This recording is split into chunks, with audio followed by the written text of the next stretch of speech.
$11,240. That is your savings account balance.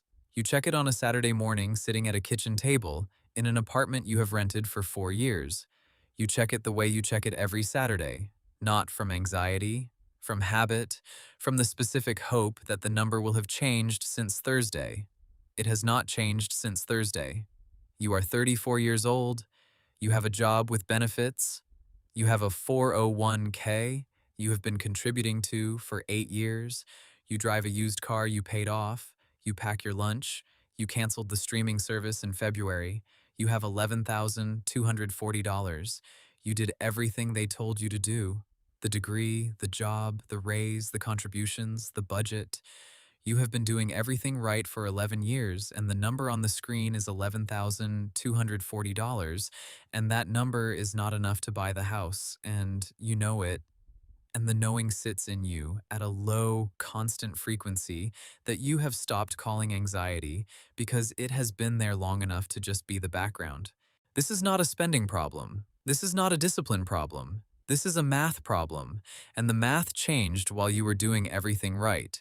Your parents bought their first house when your father was 31, a 3-bedroom on a street with 2 oak trees. $87,000. He was making $28,400 a year at the plant. That is a ratio of 3.06 to 1. The house cost 3 times his annual salary. You make $71,400 a year. The median home in your area is $487,000. That is a ratio of 6.8 to 1. The same credential, the same effort, the same discipline applied to a math that no longer produces the same result. This is the thing nobody says clearly. The instructions were not updated. In 1975, the median American home cost $37,200. The median household earned $11,800 a year, 3.15 to 1. You could get there by saving and working and waiting a reasonable amount of time. In 2024, the median home is $417,700. Median household income is $56,400, 7.4 to 1. The same behavior applied to that ratio produces a different life, not a worse person, a different math. You need $97,400 for a 20% down payment on a median home in your market. A lender named Marcus explained this to you at a desk with a printed form on it. He was not unkind. He was accurate. You have $11,240. At your current savings rate of $1,750 a month, you need 49 more months to close that gap. 49 months, you are 34. You will be 38 before the math works, and that is if home prices do not move, and they will move. You put the form in your bag and drive home and do not say anything about it to anyone for 3 days. The advice did not change with the math. Work hard, save money, cut the unnecessary expenses, invest in your future, be patient. Compound interest is on your side. The advice is not wrong. It is incomplete. It was written for a ratio of 3 to 1, and it is being handed to people living inside a ratio of 7 to 1, and nobody has added the footnote. You have heard about the lattes. Cutting one $5 latte per day saves $1,825 per year. Your down payment gap is $86,160. That is 47 years of lattes. You do not buy lattes. This is not the variable. The first rule. The size of the problem is not proportional to the size of the solution they sell you. If the gap is structural, the fix has to be structural too. You are not behind because you are careless. You are behind because the inputs changed and nobody updated the instructions. Your parents did not pay $16,000 a year for childcare.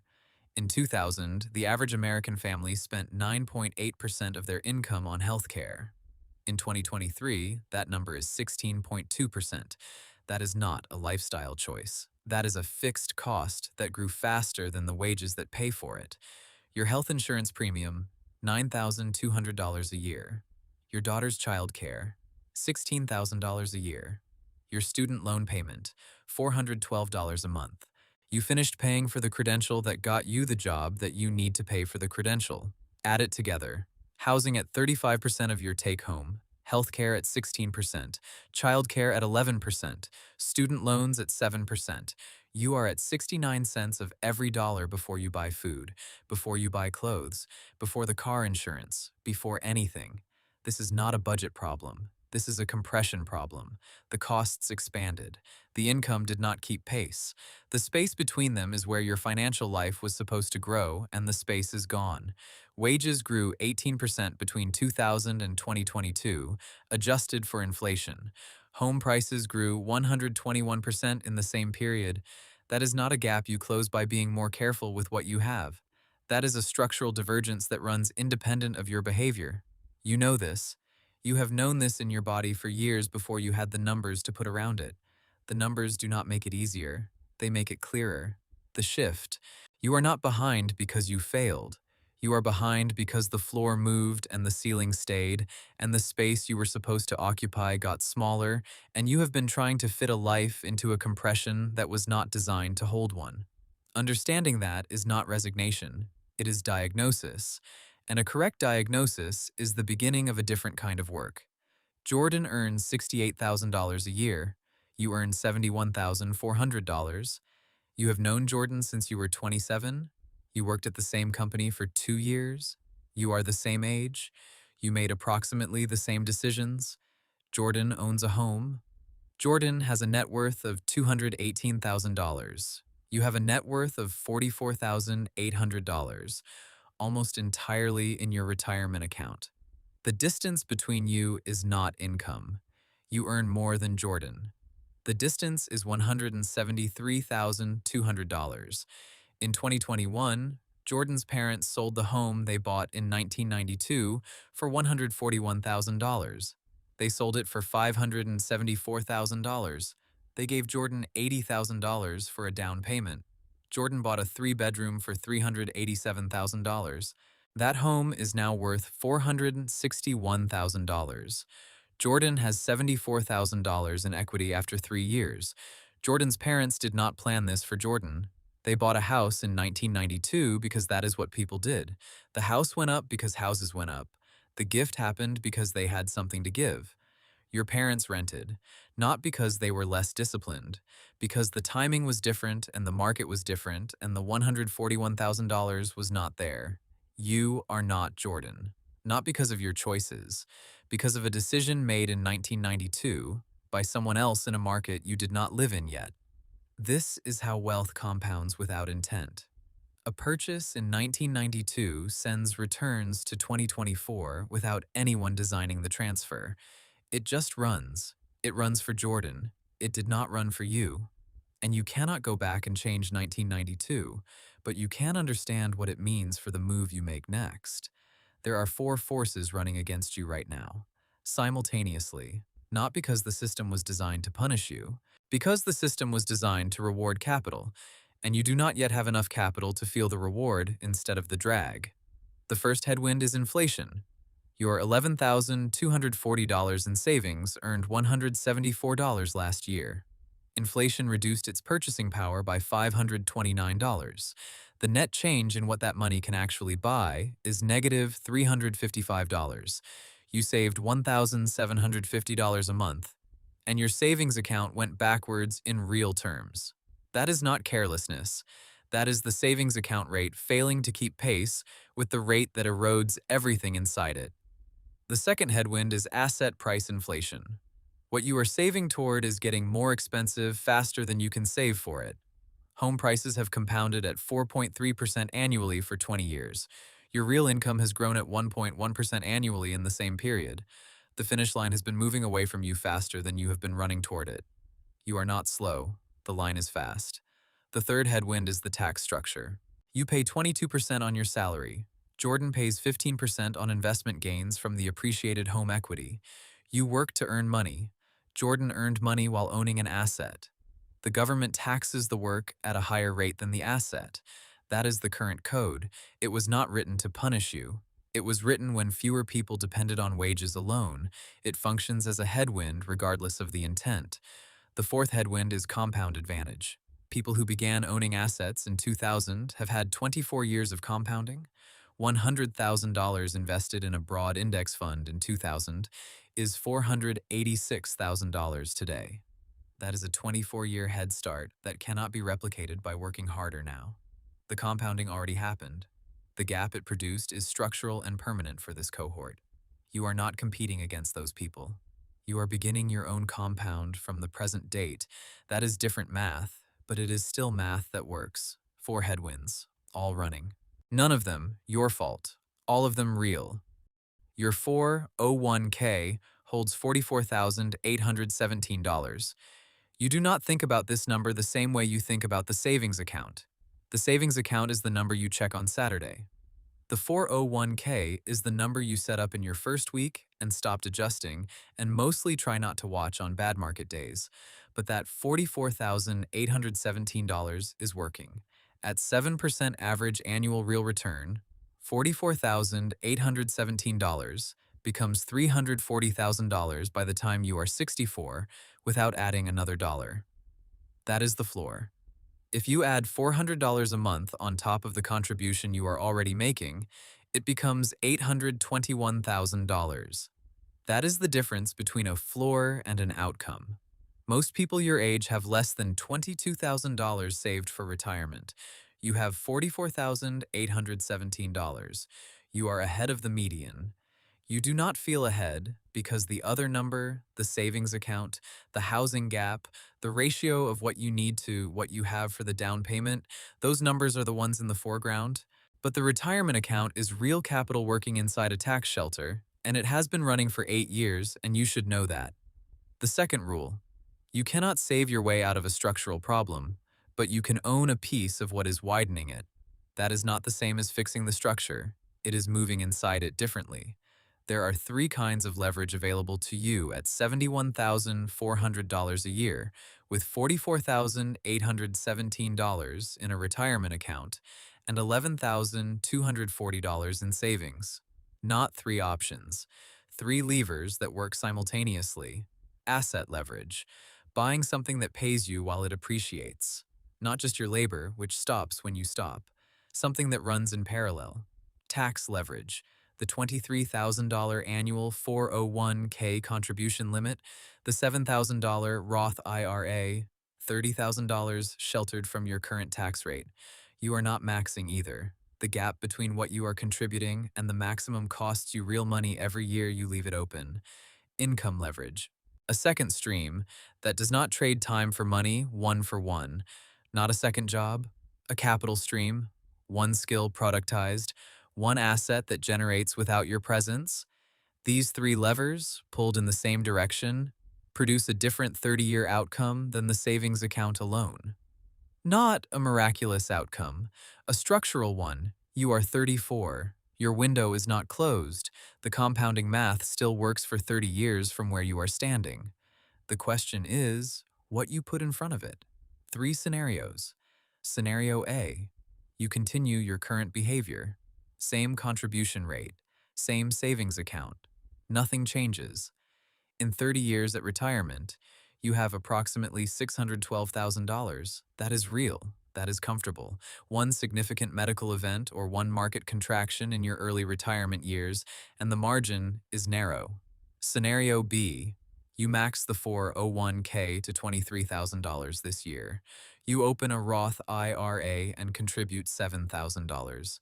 You move $10,000 from the savings account that is losing to inflation into VTI, the total market index fund, with a 0.03% expense ratio.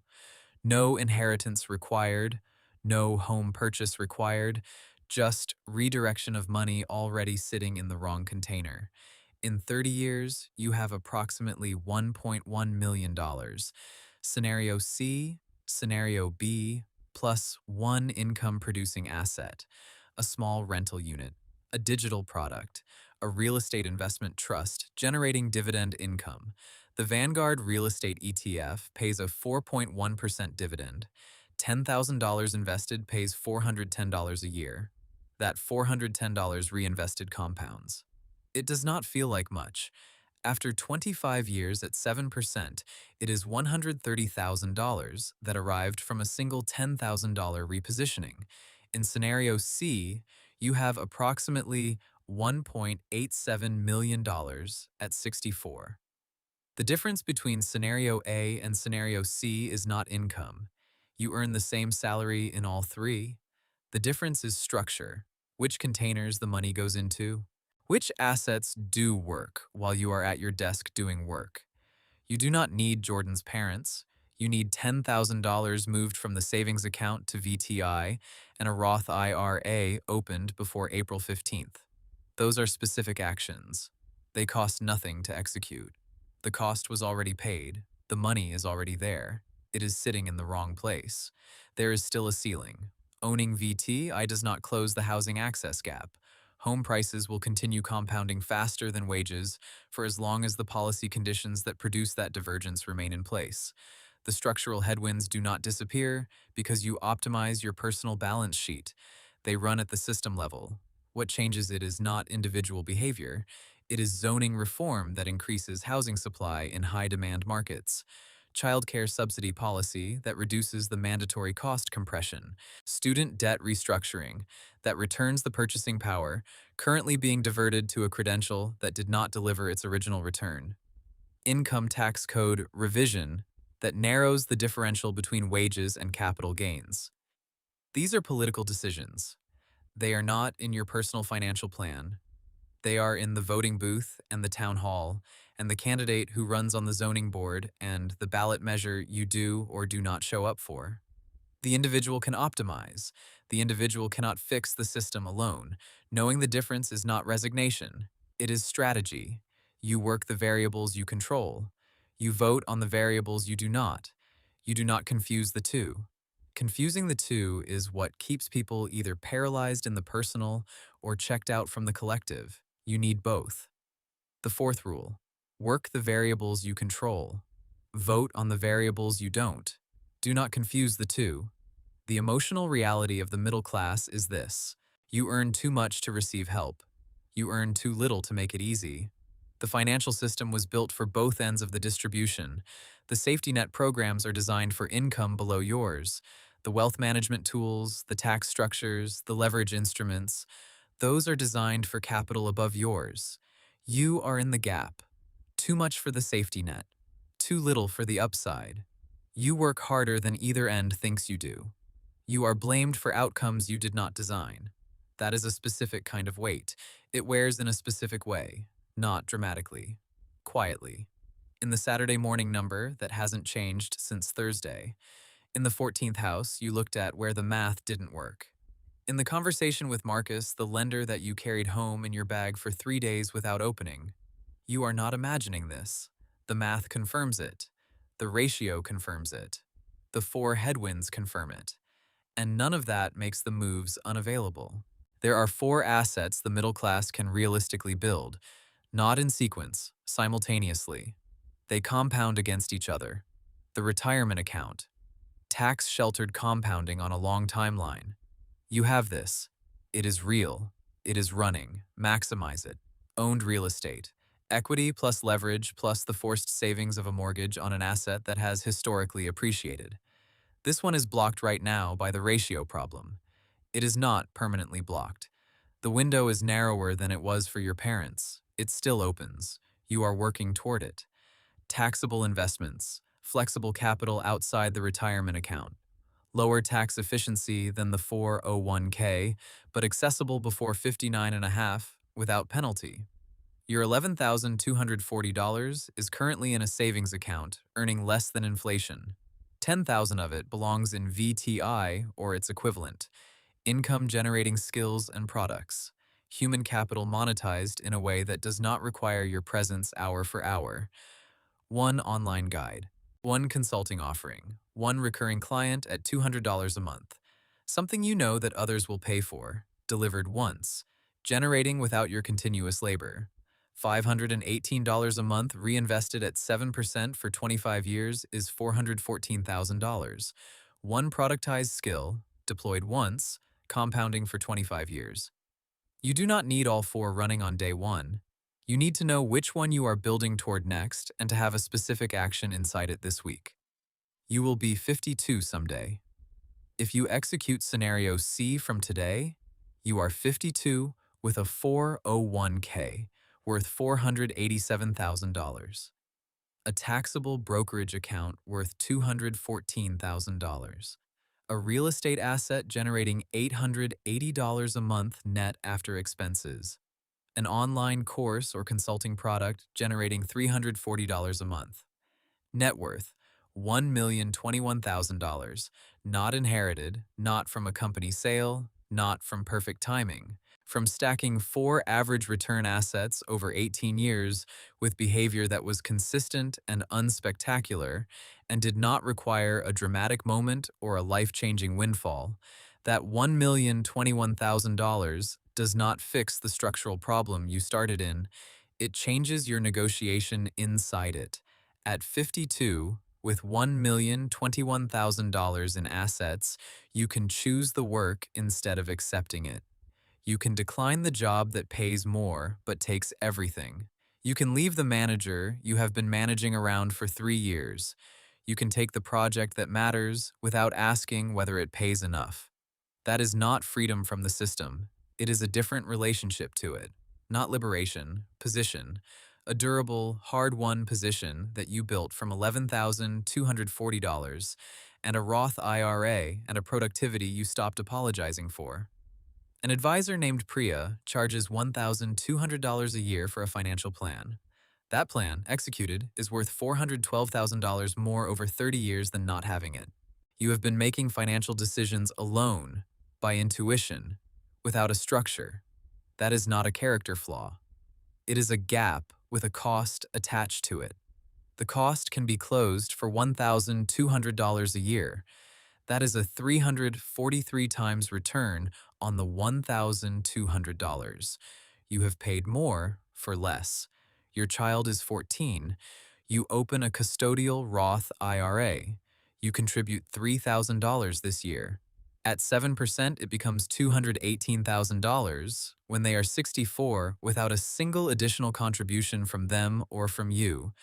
Your child will arrive at 34 with $218,000 in capital already working.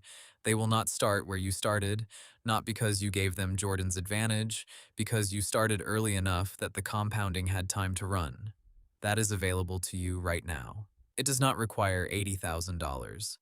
It requires $3,000 and an account opened this week. You did not receive that pass. Jordan did. You cannot change that. What you can change is what your child receives. This is how the ceiling breaks, not in one generation, in two. The first generation does the structural work inside a compressed system with headwinds running against them, and they build anyway, imperfectly, consistently, without drama. The second generation inherits not the wealth, but the position. They begin at the level you reached at midpoint. The compounding starts earlier. The ratio problem is still there for them. But they are not starting at zero. They are starting at the altitude you reached. That is not Jordan's story. It is yours. It just starts now instead of 1992. $11,240. That is where this started. That number is real. The difficulty around it is real. The 4 headwinds are real. The ratio is real. The housing gap is real. The compression is real. And the move is real.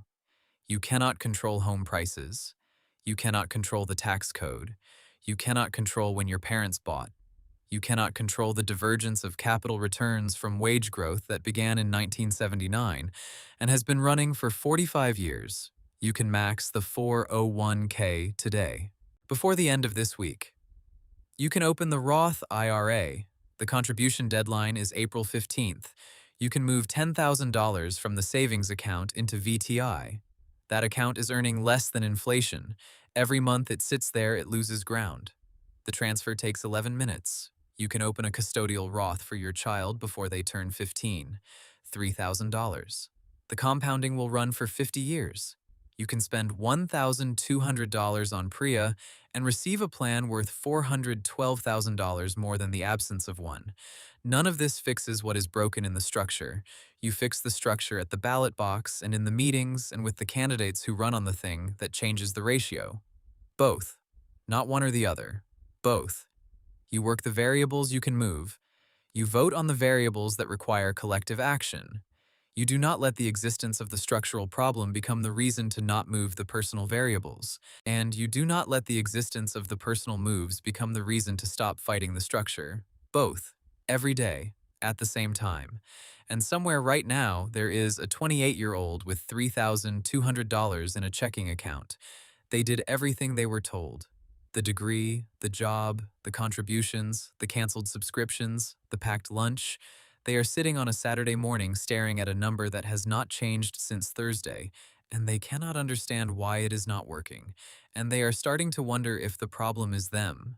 It is not them. The instructions they were given are not wrong. They are incomplete. They do not account for what changed in the denominator. They were written for a ratio that no longer exists. They do not include the four headwinds. They do not explain the difference between the advice and the math. What you know now, they do not know yet. The structural forces, the four quadrants, the paths you can make forward. The difference between what is yours to fix and what requires everyone. That information is the thing you have that they do not. The machine does not ask if you are ready. It runs every morning. It compounds for whoever shows up with the right containers and the right assets and the right understanding of which variables belong to them. You can be that person, not because the system is fair, because the moves exist inside an unfair system, and they are real, and they compound, and they reach forward in time to the child who opens their Roth at 14 and arrives at 34 in a different position than you arrived at 34. $11,240. It always starts somewhere. The question is what you do while you are there.